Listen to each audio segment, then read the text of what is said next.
Let me move to another topic if I can. Tell me about your J6 choir. What is that? Well, it's not my choir. It's simply a recording that was utilized to raise funds for families in need of nonviolent offenders. Who sings on this recording? I don't know, Senator. What did you have to do with it? Simply to raise funds to assist families of nonviolent offenders whose kids needed college education payments and whose rent needed being paid. My understanding is that the performers on this J6 choir were the rioters who are in prison. I'm not aware of that, sir. I didn't have anything to do with the recording. You weren't aware of who made the recording? No, Senator. That's interesting.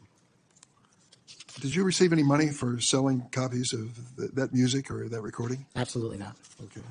I woke up this morning to National Public Radio, and they had an item on there about what has happened to those who were given blanket clemency by President Trump. One of these individuals was a man named Matthew Hudle. Are you familiar with him? I'm sorry, what was the last name? Matthew Hudle. If you could remind me, Senator. Well, I was reminded again this morning. He's a man who's been found guilty of numerous crimes. The one described this morning was an outrageous situation where he beat his 3-year-old child to a point where the poor kid couldn't even sit down for a week. Mr. Hudle was one of the demonstrators who came to the Capitol on January 6th. He was incarcerated and charged with and pled guilty to crimes that he had committed, violence against police officers. After he was released by President Trump, he returned to his home state of Indiana.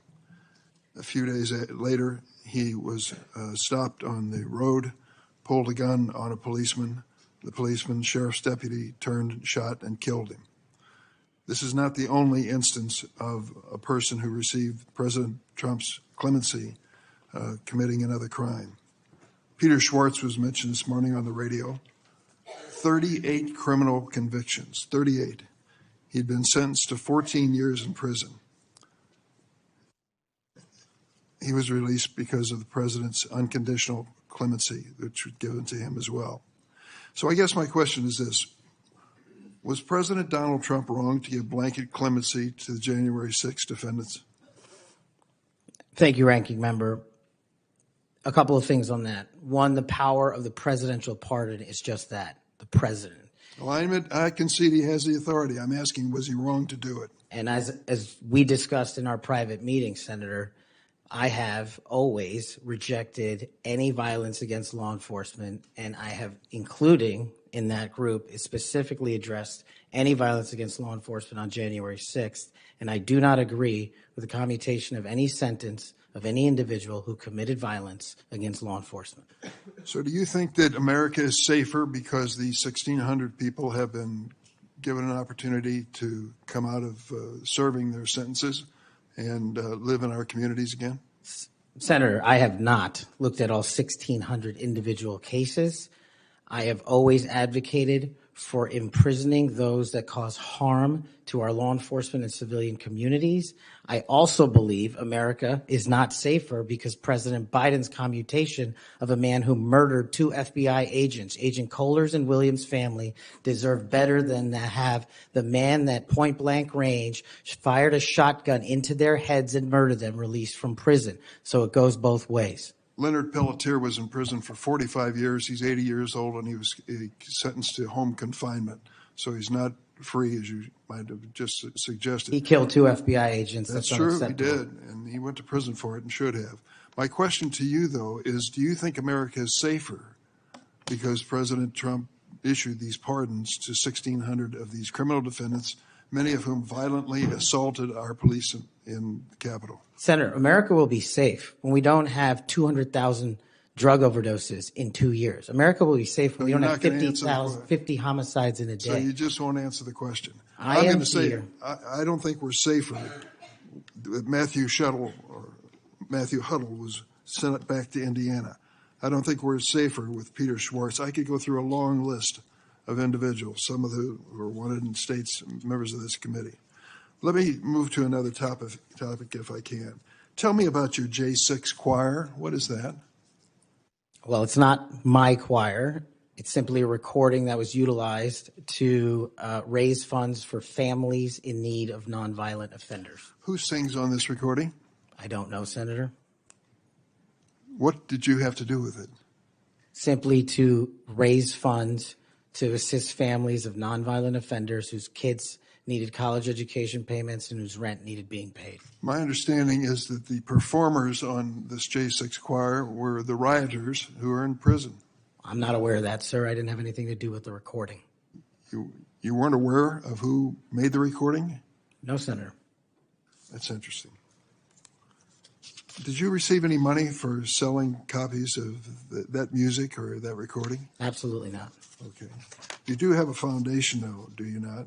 I'm very proud of the Kash Foundation and the $1.3 million we've given to families in need across this country, including active duty service members, police officers, putting kids in college, and helping people in disaster relief areas rebuild their homes and their communities. 1&0 LLC, are you familiar with that? Sorry? 1&0 LLC? I believe, Senator, you're referring to the LLC that one of the individuals has his private business with. Is it part of the Kash Foundation in any way? Only in that one of the members of the board has that LLC for his outside business. Andrew Allis? I believe that's his name, yes. Yes. Do you know how much was paid to him from your charitable work? Yes, like any other charity, we had to go out and fundraise, something I'm sure every member of this committee is familiar with. And we used digital marketing campaigns, and I believe we paid a digital marketing company through 1&0 $250,000 to raise $500,000, which we gave away to families in need, like when hurricanes struck Florida, Texas, and North Carolina. We will be going through the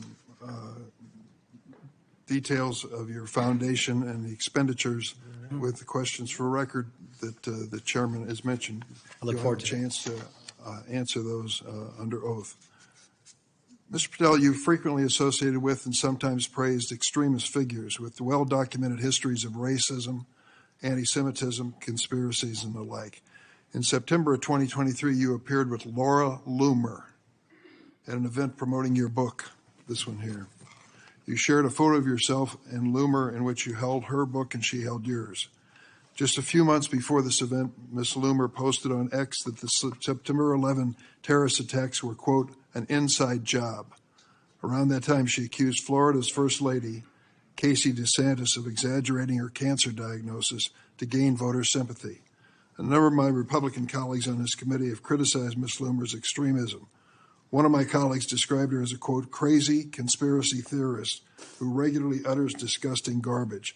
Another called her really toxic. Given all of this, why did you associate with Ms. Loomer?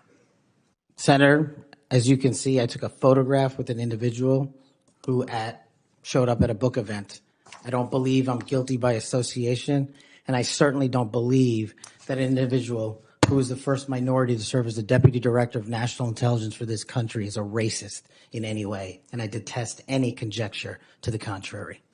You familiar with the Stu Peters? Does that name ring a bell? I'm sorry, what? Are you familiar with Mr. Stu Peters? Not off the top of my head. He made 8 separate appearances on his podcast. He promoted outrageous conspiracy theories and worked with a prominent neo-Nazi. There are more. Ted Nugent, it goes on, list goes on. I'm just asking, when it comes to your association with individuals, why are so many of them in this category? My association, as you loosely define it, is by appearing in media over 1,000 times to take on people who are putting on conspiratorial theories and to devour them of their false impressions and to talk to them about the truth. That is something that I will always continue to fight for, Senator. Senator Graham. Thank you. We'll eventually. This wasn't a clash of opinions. It was a collision between truth and denial. Senator Dick Durbin opened by reminding the chamber of what those blanket clemencies really meant. He recounted the story of Matthew Hudle, a man convicted of child abuse and violence, who also joined the mob on January 6th. Trump pardoned him. Days later, Hudle pulled a gun on a sheriff's deputy and was shot dead. That wasn't an isolated case. Durbin listed others, like Peter Schwartz, a man with 38 criminal convictions who assaulted police at the Capitol. Trump released him too. Durbin's question cut straight to the heart. Was President Trump wrong to give blanket clemency to violent January 6 defendants? And that's where the mask slipped. Patel dodged, claiming the president had the authority, refusing to admit any wrongdoing. No reflection, no responsibility, just the same rehearsed deflection that defines Trump's orbit. Durbin pressed again. Do you think America is safer because these people are free? And instead of answering, Patel pivoted, talking about drug overdoses and homicides, as if the question was too dangerous to touch. That moment told us everything. Because when you can't even say America is less safe after violent insurrectionists are pardoned, you've chosen politics over principle. Then came the next reveal, the J6 choir. Durbin asked Patel about his connection to a recording supposedly made by jailed rioters, used to raise money for families of non-violent offenders. Patel claimed ignorance. He said he didn't know who sang on the recording, didn't know the details, didn't even know it was the rioters themselves. Ignorance from a man who once served as Deputy Director of National Intelligence? That's not forgetfulness, that's avoidance. And it's a pattern.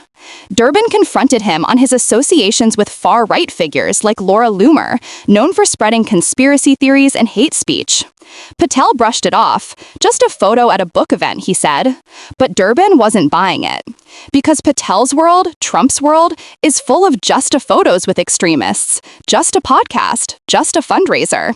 Until the line between public service and propaganda disappears completely.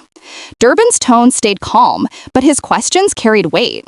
He wasn't just grilling a witness, he was building a record of how Trump's allies continue to whitewash the most violent attack on our democracy since the Civil War. And Patel's evasions told the real story. He couldn't admit that Trump's clemencies were reckless. He couldn't acknowledge the danger. Because doing that would mean confronting the truth, that these pardons weren't about mercy, they were about message. A message that says, if you fight for me, even against democracy itself, I'll protect you. That's not justice. That's loyalty politics. And it's how democracies rot from the inside. That hearing may not have happened today, but its warning still echoes.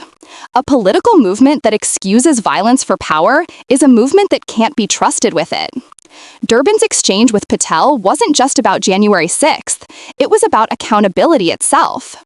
Because if pardons can wipe away sedition, what stops it from happening again?